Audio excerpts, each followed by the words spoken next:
இன்னைக்கு கோவையில் இரண்டாவது முறையாக அந்த மையக்குழு கூட்டம் நடக்குது. அடுத்தடுத்து அதனுடைய முக்கியத்துவம்.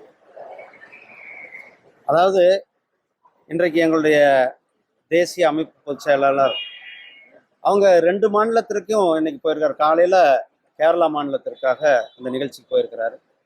ரெண்டாவது அதை முடிச்சுட்டு இங்கே கோயம்புத்தூருக்கு 2வது சாயந்தரமாக நடத்துறதுக்காக நம்ம கோயம்புத்தூரில் வச்சுருக்கிறோம்.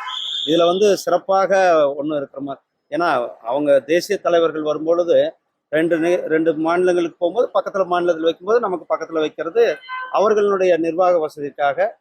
அதே போல் தேர்தலில் பொறுத்தளவுக்கு தமிழ்நாட்டில் பாரதிய ஜனதா கட்சியினுடைய தேர்தல் கட்சிக்கான தேர்தல் வேலைகளை முடக்கி விட்டுவதற்கான இன்றைக்கு தமிழகம் முழுவதும் இருக்கின்ற பாராளுமன்ற பொறுப்பாளர்கள் கூட்டம் நம்மளுடைய கோயம்புத்தூரில் நடைபெற இருக்கிறது. அந்த கூட்டத்திற்கு நமக்கு தேர்தலை எப்படி எதிர்கொள்வது அல்லது தேர்தலுக்கான தயாரிப்புகள் அவர்கள் எங்களுடைய தேசிய தலைவர்கள் எங்களுக்கு அறிவுரை சொல்வது அதுக்கான கூட்டம் இது. கூட்டணி பொறுத்தளவுக்கு நான் பல முறை சொல்லிட்டோம்மா, உங்களுக்கு அது எங்களுடைய தேசிய தலைவர் எங்களுடைய தேசிய தலைமை அவர்கள் அது முறையான அறிவிப்புகள் கொடுப்பார்கள். அது அந்த நேரத்தில் நமக்கு முறையான செய்திகள்லாம் வரும். கூட்டணி பொறுத்தளவுக்கு எல்லாமே அவங்க சொல்லுவாங்கப்பா. நாங்கள் இது தேசிய கட்சி, எங்களுடைய தேசிய கட்சி பொறுத்தளவுக்கு கூட்டணி சமாச்சாரம், எத்தனை கட்சி வர்றாங்க, யார் வர்றாங்க, எப்போ வருது, இதெல்லாம் எத்தனை தொகுதி எல்லாமே எங்களுடைய தேசிய தலைமை முடிவு பண்ணி அவங்க சொல்லுவாங்க. மாநில தலைவர் கோவையில் போட்டியிடுவதற்கான வாய்ப்புகள் இருக்கிறதா சொல்லப்படுது. அதாவது எங்களுடைய கட்சியில பொறுத்தளவுக்கு யார் போட்டியிடணும், யார் தேர்தலில் எதிர்கொள்ளணுன்றத எங்களுடைய தேசிய தலைமை, அதாவது பாராளுமன்ற குழு அந்த இது அறிவிப்பார்கள். எங்களுடைய தலைவர் அவர் விரும்பி இங்கே நிற்கிறார்னா அதுக்கான வேலைக்கு செய்வதற்கும் அனைவரும் தயாராக இருந்து கொண்டிருக்கிறார்கள்.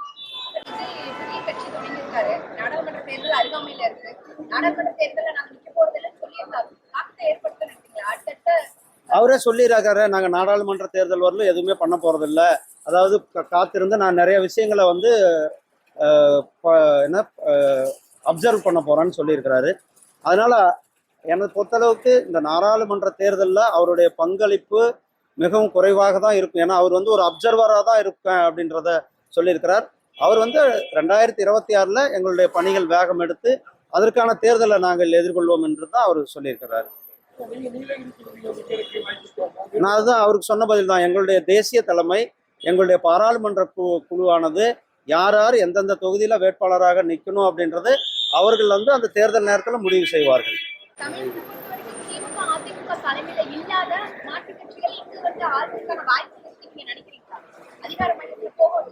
2014 தேர்தலில் பாரதிய ஜனதா கட்சியினுடைய தலைமையில கூட்டணி அதில் கிட்டத்தட்ட 19% வாக்குகள்.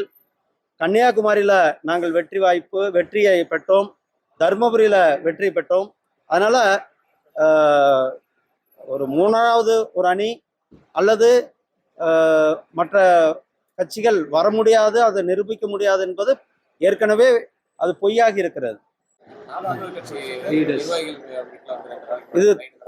இது ஒரு மிகப்பெரிய கவலைக்குரிய விஷயம்.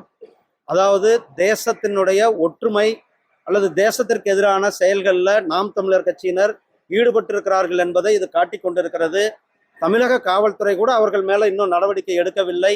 அதாவது என்ஐஏ அவர்களை தொடர்ந்து அவர்களுடைய நடமாட்டம் அல்லது அவர்களுடைய செயல்பாடுகளை உன்னிப்பாக கவனித்த பிறகு அவர்கள் நாட்டிற்கு எதிராக செயல்கள் செய்து உறுதிப்படுத்தின பிறகு என்ஐஏ அவர்களை அவர்களிடத்துல வீடுகளில் ரெய்ட் செய்திருக்கிறார்கள், அவர்களை கைது செய்ய இருக்கிறார்கள். அதாவது என்ஐஏ என்பது தேசிய புலனாய்வு முகாம். இவங்க தீவிரவாதத்திற்கு எதிராக, நாட்டிற்கு எதிராக யார் செயல்படுகிறார்கள், பிரிவினவாதத்திற்கு எதிராக, தேசத்திற்கு எதிராக செயல்படுபவர்களை கண்காணிக்கின்ற அந்த அமைப்பு அவர்கள் நடவடிக்கை எடுத்திருக்கிறது. நாம் தமிழர் கட்சி தேசத்திற்கு எதிராக செயல்பட்டு கொண்டிருப்பதை நமக்கு காட்டிக் கொண்டிருக்கிறது.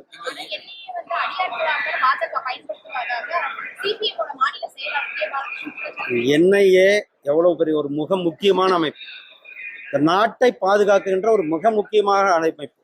நாட்டினுடைய தீவிரவாதம், பயங்கரவாத செயல்கள் அல்லது தேசத்தினுடைய ஒற்றுமையை சீர்குலைப்பவர்களை கண்காணிக்க அவர்கள் மேல் நடவடிக்கை எடுக்க ஒரு அமைப்பாக இருந்து கொண்டிருக்கிறது. அந்த அமைப்பு அவர்களுடைய வேலையை சிறப்பாக செய்து கொண்டிருக்கிறார்கள். அதாவது தவறு செஞ்சிடவன் யாருனாலும் போய் அவங்கள்ட்ட கேள்வி கேட்கும்போது அல்லது அவர்களை பிடிக்கும்பொழுது ஐயோ என்னை மிரட்டுறாங்க, ஐயோ என்னை காப்பாத்துங்க, ஐயோ என்னை காப்பாத்துங்கன்ற அலறல் சத்தத்தை நம்ம கேட்டிருக்கிறோம். அந்த ஒரு அலறல் சத்தம் தான் தவறு செய்தவர்கள் செய்து கொண்டிருக்கிறார்கள். பாதகம் செய்பவரை கண்டால் நாம் பயங்கொள்ளலாகாது பாப்பா, மோதி மிதித்து விடு பாப்பா, அவர் முகத்தில் உமிழ்ந்து விடு பாப்பா. அண்மை செய்திகளை உடனுக்குடன் தெரிந்து கொள்ள இணைந்திருங்கள் இயம்நாடு தொலைக்காட்சியுடன்.